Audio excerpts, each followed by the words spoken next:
Բարև ձեզ հարգելի քաղաքացիներ, բարև ձեզ սիրելի ընկերներ, Լուբարաշեն քրեակատարողական հիմնարկից շարժվում եմ դեպի տուն, այցելել էի պաշտպանյալիս քաղբանտարկյալ Արտակ Ավետիսյանին և մի քանի կարևոր բանի մասին եմ ուզում հիմա խոսել, իհարկե առավելապես Արտակի գործով, բայց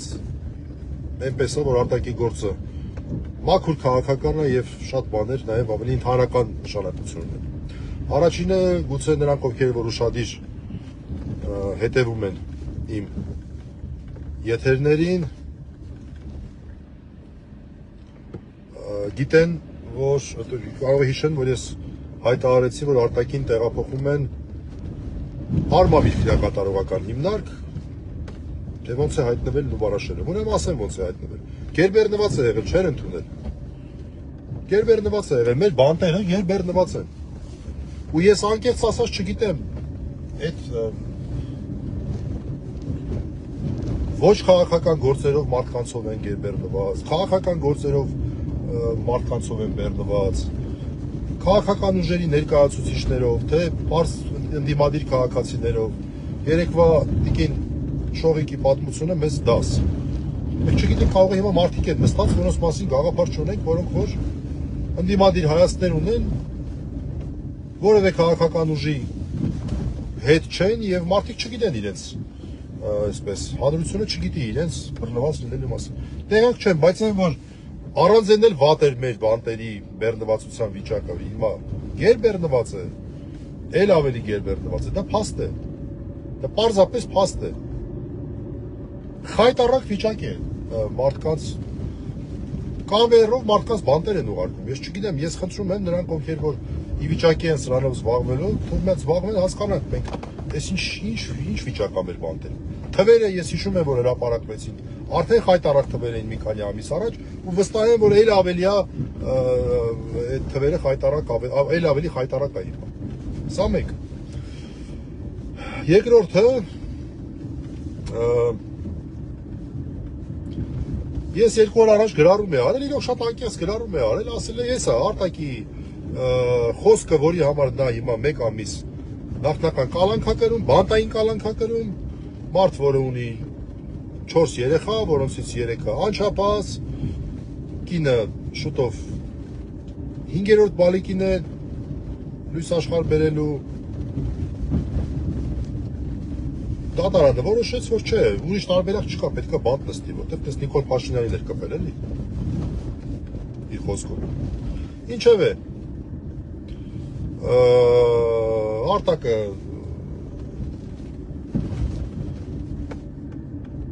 խոսք էր ասել, որոշակի խոսք էր ասել եւ այդ խոսքը ես հղումով տեղադրել եմ, ասում եմ ժողովուրդ, ես չեմ, դուք եք, մի հատ էլ ասեք, կարող է լավ չեմ հասկանում։ Իհարկե մեծամասնությունը, ճնշող մեծամասնությունը այն մոտեցմանն էր, որ դες ստեղ вообще ինչի մասին է խոսքը առհասարակ։ Կային նաեւ մարդիկ, որ ասում են, այո, ես տեսնում եմ այստեղ ատելության խոսք ու փորձում են պարզաբանել, բա վարչապետի հետ տես կարելի է խոսալ, ինչն է հետաքրքիր։ Տեսեք, այսինքն այս մարդիկ պրոբլեմ չունեն, այսինքն այլ բարագայում նորմալ է, վարչապետի հետ իրենց վարչապետի հետ տես չի կարելի խոսալ։ Տեսեք, ինչն է հետաքրքիր, եվրոպացիների կողմից պաշտպանվող մարդու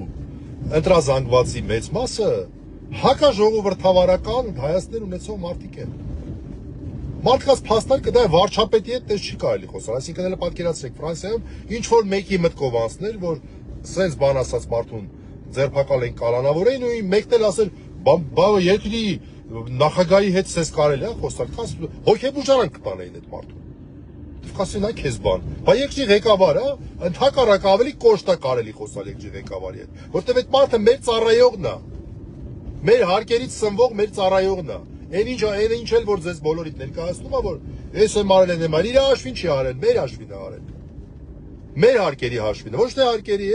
հիմնականում վարկերի հաշվի է արել, մեր երեխեքի վզին դնելով հսկայական վարկեր, մեր երեխեքի մեր թոռների, 15 միլիարդ են օրը ոնց որ թե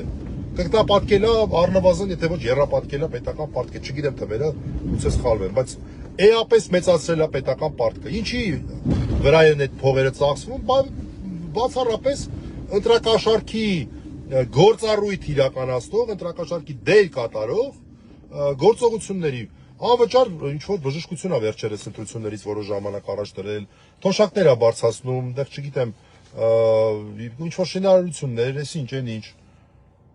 Ոչ թե պատկերացրեք ինչ-որ մի հատ տուն, բյուջե կա, մարդիկ ասենք թե, չգիտեմ, ամսական կարող են $2000 ծախսել։ Բայց ինչ-որ հարց է առաջանում, որ այս վերջի մի քանի ամիսա ամսական ոչ թե $2000, այլ $5000 են ծախսում։ Պարտքա չէ, դա այդ պարտքերը պետքա տալ, չէ, ինքն է տալու։ Ինքը չի տալու, չէ։ Մեր երեխեքն են տալու, մենք ենք տալու։ Մեր թորներն են տալու։ Վարչապետի հետ ցես կարելի է խոսալ թե չէ։ Շատ հետաքրքիր բան է, սա շատ նուրբ բան է, այս քաղաքագետներին էլ եմ ուզում դիմեն, որ մի հատ ուշադրություն դարձնել։ Նիկոլ Փաշինյանի ինքնազանգվածը բացարձակ կապ չունի ժողովրդավարության հետ, ես տենց եմ հասկանում։ Որտեւ այդ մարդիկ տենց են մտածում։ Այդ մարդիկ մտածում են, որ վարչապետի հետ կոպիտ խոսալ չի կարելի, ուրիշների հետ կարելի է, բայց թե վարչապետի հետ չի կարելի։ Այնինչ ժողովրդավարությունը հակառակն է ասում դու ցանկացածի հետ որ ինչ որ X ձևով կարող ես խոսաս, կարող ես ավելի վատ ձևով խոսաս երկրի ղեկավարի հետ, որտեղ դա քո աշխատողն է, որտեղ ինքը հանրային գործիչ է, ինքը զսպվածության պահանջ ունի, մյուսները չունեն։ Դու այսինքն ոչ պետական ծառայողները։ Դա շատ հետաքրքիր դրություն է։ Եվ որևէ փաստարկ չլսեցի։ Անկեղծ ասած ամեն դեպքում, նաև արտասահմանցի իրավաբան եւ ոչ իրավաբանիմ 3 ընկերների ծառայողների ուղարկեցի, ասի, ազգությամբ հայ էլի, այսինքն սփյուռքահայ։ Ասացի, տղեկ, երկուսը տղամարդ, մեկը կին, ասի, հարգելիներս, խնդրում եմ, էլի, մի հատ սա նայեք, ասեք, էլի, սա ատելության խոսք համարվում է, թե չենքան խնդալու էր, ուրեմն մտերիմներիցս մեկը Միացյալ Նահանգներում բնակվող, հիմա պատասխանել է, ասում եմ, դե ուղարկի, ասում եմ, ուղարկել եմ, ասում եմ, սխալ բան ես ուղարկել, ես նայեցի, ինչ, հաստատ է, ճիշտ է ուղարկի, ոնց որ սխալ բան է, ասում եմ, հեսա, ոնց թե ասում եմ, հեսա, ասում եմ, հա, հեսա, գիժեր ես մարդիկ, ատելության խոսքը որն է սրա, ինչն է ատելության խոսքը, ես չես խոսում, ասում եմ, բամուս կարող ալի, հարցը հենա, որ արտակի խոսքը ոչ թե ատելության խոսք չի կարող համարվել, կիլոմետրերով է հեռու ատելության խոսքից, կիլոմետրերով է հեռու ատելության խոսքից, ուղղակի աբսուրդ է, այդ Մակրոնին մի հատ թող գրեն, ասեն, մսյո Մակրոն, մի հատ մասնագետ թող գտնի, ասի, հա, ես իմ վրա պատասխանատվություն եմ վերցնում, ասում եմ, սա ատելության խոսք, տես չի ախր, հասկացանք, բայց ամեն ինչ չափ ու սահման ունի, չէ։ Հիմա ես խնդրանք ունեմ, երկու խնդրանք ունեմ։ Առաջին խնդրանքը իմ ազնական խնդրանքն է։ Երկու խնդրանք առաջին։ Ընդդիմադիր քաղաքացիներից ես չունեմ այդ հնարավորությունը։ Շատ եմ խնդրում այս ընթացքում, թե վերջի տարիներին եւ թե հատկապես ընտրարշավի ժամանակահատվածում Նիկոլ Փաշինյանի եւ իր այս նազիր վեզիրների, այսպես ձևակերպենք, իր մերձավոր շրջապատի կողմից ատելության խոսքի դրսևորումները կամ ատելության խոսքի նմանվող խոսքի դրսևորումները անընդհատ եմ ես դա լսում։ Ես չէ որ շատ եմ ֆիքսում նրա, անընդհատ լսում եմ, որ Նիկոլ Փաշինյանը sense բան ասեց, Պապիկյան Սուրունն այսօր իրան ինչի տեղ դրել, ինչեր էր խոսում։ Թշնամանք հրահրող խոսքի մասին է խոսքը։ Ընդդիմախոսների, ընդդիմադիրների նկատմամբ։ Խնդրում եմ այդ վիդեոները ուղարկեք, բոլորը փաստագրված են, էլի։ Եթե հնարավոր է կամ րոպեով կամ եթե կտրած ուղարկեք, շատ ավելի շնորհակալ կլինեմ արտակի պաշտպանության համար, սա շատ կարևոր է։ Խնդրում եմ դրանք ուղարկել ինձ, որպեսզի կողքի դնենք, ասենք ախպեր։ Այս շանթային քաղաքացու ասածը, որը ոչ հարությանը 90%, 99%-ին հայտնի չի, հա։ Որի արած մի բացահայտում է շատերին հայտնի, բայց դա չի կապվում իր հետ, չի ասոցացվում իր հետ։ Ես օրինակ լսել եմ այդ շորերի հետ կապված բանի հետ, օգնության հետ կապված ավելի ճիշտ բացահայտումը, բայց ոչ անուններ տպավորվել, ոչ դեպքեր տպավորվել, այսինքն ինֆորմացիան մնացել էր ինֆորմացիան մատուցողի մասին տեղեկություն չէր մնացել, միշտ տենց արինում, դա ինֆորմացիայի հետ աշխատող, հրապարակային ինֆորմացիայի հետ աշխատող ցանկացած մեկը կհավաստի, որ նման դեպքերում այդպես է լինում, այսինքն ինֆորմացիան մնում է, բայց ով է դա հանրության սեղանին դրել, շատ ավելի հազվադեպ է մնում, так что դա շատ նորմալ է, այսինքն հանրությանը ոչ հայտնի մարդու ասածը ատելության խոսք են որակում, բայց այն մարդիկ, որոնք ունեն որոշակի ինտրազանգված, երկրի ղեկավար են կամ այլ բարձրաստիճան պաշտոնատարանձիկ են, որ դասական ատելության խոսք են տարածում։ Դա ոչ մեկ քրեական վարույթ չի նախաձեռնում։ Դաժե երեք Արման Թաթոյանի հետ հրապարակումը, որ իհարկե ատելության խոսքի հետ կապ չունի, ընտրական խախտման հետ կապ ունի, այդ Արմավիրի դպրոցի ուսուցչուհի էր, ինչ էր, ԿՊ-ական, որ պարտադրում էր իր ուսանողներին գալ։ Տեսեք, մենք չտեսանք, որ ձերբակալեցին այդ կնոջը, քրեական վարույթ նախաձեռնեցին։ Չտեսանք, չէ՞ դա։ Այսինքն հերթական անգամ ոչ թե համոզվում ենք, համոզվել ենք վաղուց, հերթական անգամ ապացույցներ են հավաքվում այն մասին, որ մեր իրավապահ համակարգը անկախության 0 աստիճան ունի քաղաքական գործերով եւ փաստացի այս պահին քաղաքացիական պայմանագիր կուսակցության մասա կազմում, տարածքային կամ մասնագիտական ստորաբաժանում է կազմում, այլ ոչ թե իրավապահ մարմին, դրա համար էլ օրինակ արտաքին 3 ժամվա մեջ ձերբակալեցին եւ այդպես կալանավորեցին, իսկ ասենք մանկապիցների գործով տեսեք 2 ամիս ինչ է կատարվում։ Սա այս փաստերի դեմ ոչինչ չես կարող անես։ Դրանք այն որ քարին դրած փաստեր են։ Չես կարող ջնջես ոչ մի ձև։ Եվ այսպես առաջի խնդրանքս քաղաքացիներից նա է, այդ տեսագրությունները, ձայնագրությունները հատկապես վերջի շրջանի ուղարկել արտաքին պաշտպանության համար դա շատ կարևոր է։ Սա մեկ։ Եվ երկրորդներ խնդրում եմ քաղաքական ուժերին, եթե նպատակահարմար կհամարեն, դիտեն արտակի խոսքը եւ եթե իրանք են այն կարծիքի, որ սա ատելության խոսք չի, ինչպես ես եմ կարծում, ինչպես շատ շատերն են կարծում, ապա կառաջարկեի դիտարկեն քաղաքական հայտարարությունների հարցը, որովհետեւ սա շատ կներեք արտակի հարցը չի միայն։ Սա մեր երկրում չափանիշները ել ավելի նվազեցնելու հարց է, խոսքի ազատությունը զրոյացնելու հարց է։ Նրա հարցն է, որ իշխող քաղաքական ուժը հերթական դաղալությունն է անում, հերթական ընտրախախտումն է անում, հերթական միջոցն է գտել գողանալու ընտրությունը պարզապես։ Ինչպես, բաց խտրեմ։ Այս մարդիկ ուզում են տպավորություն ստեղծել հատկապես չկողմնորոշված քաղաքացիների համար, որ իրանք ունեն ավելի շատ աջակցություն, քան հակակրանք։ Ինչպես դա անեն։ Պարզ ձևով լրացնելով նրանց նկատմամբ հակակրանք արտահայտող եւ անվախ քաղաքացիների, բատարկելով այդ մարդկանց, լրացնելով այդ մարդկանց։ Օրինակ ասենք, չգիտեմ, Սամսոնյանի եւ Սաղաթելյանը լրացված են։ Սաղաթելյանը օրինակ տնային կալանքի տակ է, Արտակը բանտում է, խոսել չեն կարող։ Սամվել Կարապետյանը տնային կալանքի տակ է, տնից չեն թողնում, որ գնա մարդկանց հետ ընտրաշավանի։ Սա մեկ սես բաներ կան։ Սես բաներ կան։ Եվ քաղաքական ուժերին առաջարկում է քաղաքական հայտարարություն անել, որը շատ կարևոր է նախագահիչ իմաստով, որովհետև ինչքան էլ եվրոպական քաղաքական վերնախավը այս պահի դրությամբ Հայաստանի հակահայ, այսպես Հայաստանի ներկայիս իշխանության հակահայ քաղաքականության պատճառով նրանց սատարում է հայտնում, բայց այնտեղ կան չէ պրոֆեսիոնալներ, որ չեն կարող այդ քաղաքական հայտարարությունները, երբ որ դրանց քանակը նաև տեսնեն, նրանք չեն կարող դրա որևէ կերպ չարձագանքել։ Սա ընտրությունները մեզնից գողանալու հերթական միջոցն է։ Այսպիսի ցուցադրական ձևով մարդկանց քաղբանտարկյալ դարձնելը։ Ու շատ կարևոր է երեկվա Թաթոյանի հրապարակած ձայնագրության մեջ մի շատ կարևոր միտք է, ես սրան եմ ուզում ուշադրություն դարձնել։ Շատ եմ խնդրում, հատկապես երիտասարդներին եմ խնդրում, եթե դա են։ Տեսեք ինչ է ասում այդ ԿՊ-ական տիկինը։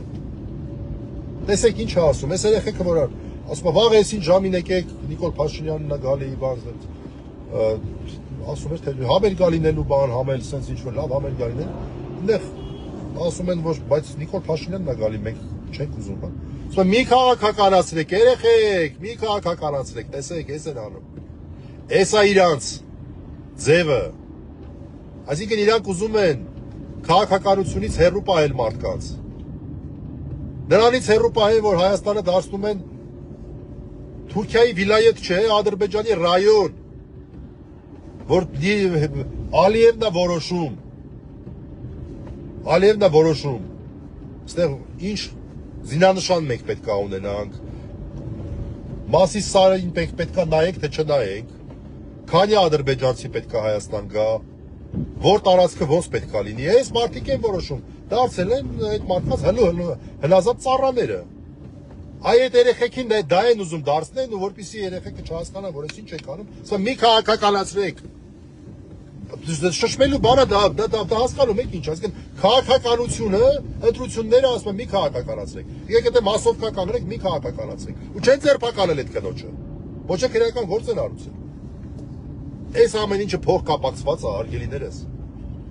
նրանք ովքեր որ այս կապերը չեն տեսնում, ուրեմն կամ չեն ուզում տեսնել, կամ էլ իշխանությունների կողմնակից են նրանց ձեռնտու է որ այս իշխանությունները մնան, կամ էլ ուղղակի բավարար քաղաքական գիտակցություն չունեն, չգիտեմ, այլ տարբերակ ես չեմ տեսնում։ Շատ կարևոր է, ես խնդրում եմ սրան ուշադրություն դարձնել։ Մենք վճռական կարևորագույն օրեր ենք ապրում։ Մի քաղաքականացրեք, որ տենց ձեր գործերով զբաղվեք, տենց եկեք այդտեղ մասովկա ապահովեք, բայց մի քաղաքականացրեք։ Որպեսզի իրանք ընտրվեն, որպեսզի մեր եկեղեցին զրոյացնեն, որպեսզի մեր Մասիս Սարը, մեր արժանապատվությունը, մեր ամեն ինչը զրոյացնեն։ Էսա։ Ընդվզող մարդկանց վերամնել փակում են, որպեսզի կարծինկայով ցույց տանեն չկողմնորոշված մի քանի 100,000, երևի 200,000 մարդկանց, որոնք որ դեռ չեն որոշել ում են ձեր տալու։ Որպեսզի այդ մարդկանց ցույց տան, որ չէ, Նիկոլ Փաշինյանը աջակցում, ավելի շատ աջակցում են, քան չէ։ Տես չի իրականությունը, մենք լավ գիտենք։ Հատկապես Երևան քաղաքում, որտեղ որ տեխնոլոգիաներից մարդիկ ավելի շատ են օգտվում։ Դե գյուղերում մարդկանց ինֆորմացիոն գերության մեջ են պահում, իրանց հմեկով, իրանց որ ամեն ինչը ինչ ես խոսում, դրա պարզապես ծառայգույն հանցագործություններ են։ Ամեն դեպքում փաստ են։ Ինֆորմացիոն գերության մեջ են պահում այդ մարդկանց եւ այդ մարդիկ որ տեսնեն ամեն ինչ լավ է, օրինակ հաստատ հմեկը ցույց չի տալու։ Չէ, այսօրվա այդ միջադեպը որ մտնում է, ասում է, ես ձեզ անհաջողություն եմ մաղթում, օրս էլ փչացավ, Նիկոլ Փաշինյանն է ասում, օրս էլ փչացավ, օրս էլ վատ եմ ինձ զգում, որտեղ ձեզ տեսա։ Էսա, ես խնդրում եմ այդ ռուսական հայտնի երկար ասում է,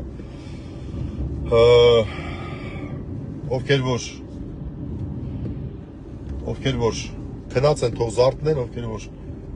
մի խոսքով չէ, դա ինչ ու ռուսական հայտնի է, առաջերտին մեր Սասոսի Դավիթն էր, որ այդպես էր ասում, բայց ուրիշ կոնտեքստում, խնդրում եմ ավելի ակտիվ լինել, ավելի շատ մտածել, երևույթների կապերը ավելի հստակ տեսնել, շատ կարևոր օրեր ենք մենք ապրում, քաղաքական ուժերին էլ, նորից ասեմ, առաջարկում եմ դիտարկել այս ամեն ինչը քաղաքական հայտարարություններով սրանց արձագանքելու հարցը։ Հայաստանում երկարաժամկետ դիտորդական խմբեր են, իհարկե դրանց անկողմնակալությանը ես լիքը կասկածում եմ, բայց Աստված սխալված լինեմ։ Այդ մարդկանց պետք է ներկայացնել նաև այդ process-ը ցույց տալ, որ դու էս ինչ ես անում։ Այս խոսքը, որ որևէ կերպ ատելության խոսք պարզապես չէր կարող լինել, դու ո՞նց ես դրա անունը դնում ատելության խոսքը։ Դու դրա անունը ո՞նց ես դնում ատելության խոսք։ Որ մարդուն Ամերիկայում ուղարկում եմ, ասում եմ, «Հատ խնդրում եմ, էլի նայ, սա вообще ատելության խոսքին նման է, թե չէ սպիրկա է»։ Ասում եմ, մի հատ բան է, սխալ բան ես ուղարկել, հիմա ճիշտ ուղարկի, էս ինչ ես ուղարկել։ Ասում եմ, էսա, ասում եմ, ո՞նց թե դա։ Դրա ի՞նչն է ատելության խոսքը, ասում եմ, դե շատ իմանամ։ Ո՞նց կարող է սա, որ մեկի մտքով ասում է սա բանա, թշնամանք հրահարել ատելության խոսքը, ասում եմ, հա, մարդ է նստած, ախպեր։ Ասում եմ, չեմ մանում, ես բան չունեմ ասելու, ասում եմ, շատ խնդալու էլի, ասում եմ, ճիշտ ուղարկի ես, սխալ բան ես ոնց որ ուղարկի։ Այսքանը շնորհակալություն, ես էլ դու Բարաշենից սկսեցի եկա ասա, մեր տուն, մեր տան բակ արդեն համարյա,